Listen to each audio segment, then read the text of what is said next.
चैतन्य बघेल को अदालत में आज पेश किया जाएगा। चैतन्य बघेल को शराब घोटाला मामले में आरोपी बनाया गया है। ईडी ने पूछताछ के लिए अदालत से कस्टडी की मांग की है। पिछले 1 महीने से ही जेल में बंद हैं चैतन्य बघेल। आवेदन पर आज इस मामले में सुनवाई होगी। पूर्व मुख्यमंत्री भूपेश बघेल भी आज कोर्ट पहुंचे हैं। कल कंडोलेंस की वजह से सुनवाई टल गई थी और 14 दिन की रिमांड उनकी कल खत्म हो रही थी। उसके बाद 1 दिन की रिमांड और बढ़ी और आज सुनवाई हो रही है। पूर्व मुख्यमंत्री भूपेश बघेल भी सुनवाई के दौरान कोर्ट पहुंचे हुए हैं। चैतन्य बघेल, इस बीच ईडी की तरफ से इसमें कस्टडी मांगी गई है। ईडी ने भी पूछताछ के लिए अदालत से और भी समय मांगा है। 5 दिन के लिए कस्टडी ईडी की तरफ से मांगी गई है। अब इस पर सुनवाई होनी है। चैतन्य बघेल को शराब घोटाले में ईडी की तरफ से आरोपी बनाया गया है।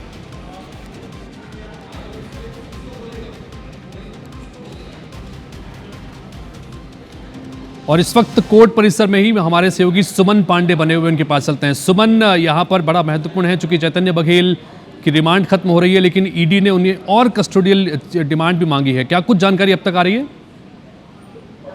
जी, करीब 1 महीने से लगातार जेल में रहने को जेल में थे और इस दौरान ईडी ने कुछ इंस्पेक्शन किया है जिसमें उन्हें कुछ फैक्ट मिले हैं। पैसे लेन देन को लेकर कुछ सबूत मिले हैं। कुछ पता चला है कि पैसा किसी और भी कंपनी में दिया गया या लगाया गया। तो इन फैक्ट को लेकर ये पूछताछ की जाएगी। इसी वजह से 5 दिन की कस्टडी का आवेदन ईडी की ओर से राज्य की विशेष अदालत में दिया गया है। इसमें कुछ ही देर बाद चैतन्य को पेश किया जाएगा। भूपेश बघेल जो पिता है चैतन्य बघेल के, पूर्व मुख्यमंत्री, वो भी आए हुए थे कोर्ट परिसर में। उन्होंने कोशिश की मुलाकात करने की, मगर कुछ लिमिट से उनकी मुलाकात नहीं हो पाई। मगर जो कोर्ट जहाँ पर पेश होना है चैतन्य को, वहां वो कुछ देर बैठे रहे। बेंच पर वो भी बैठे देखा गया। वकीलों से वो बातचीत करते रहे। इसके थोड़ी देर बाद वो फिर यहाँ से चले गए। फिलहाल लंच है कोर्ट परिसर में। थोड़ी देर बाद प्रोसीडिंग शुरू होगी। हमने उनसे बात भी करने की कोशिश की। मामला जुडिशियली है, इसलिए भूपेश बघेल ने कोई प्रतिक्रिया इस पर नहीं दी, लेकिन अभी थोड़ी देर में चैतन्य बघेल को पेश किया जाएगा।